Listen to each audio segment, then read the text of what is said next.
Lunedì 18 dicembre, San Graziano Vescovo. È il 352esimo giorno dall'inizio dell'anno, ne mancano 13 al termine. Il sole sorge alle 7:45 e tramonta alle 16:29. La luna si leva alle 11:59 e tramonta alle 22:51.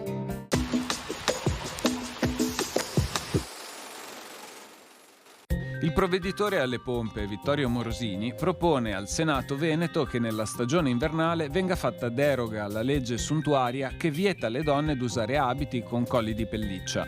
E ben, dice il Morosini, avere qualche rispetto per le donne che al tempo dell'inverno patiscono grandemente il freddo per non potersi coprire il collo, salvo che dei veli.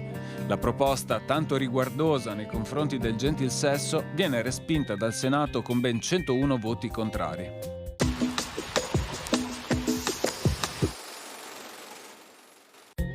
Le previsioni per domani. Tempo stabile, ben soleggiato in montagna, mentre in pianura e nelle valli le foschie e le nebbie potrebbero risultare più estese e persistenti rispetto ai giorni precedenti. Temperature pressoché stazionarie o in locale variazione.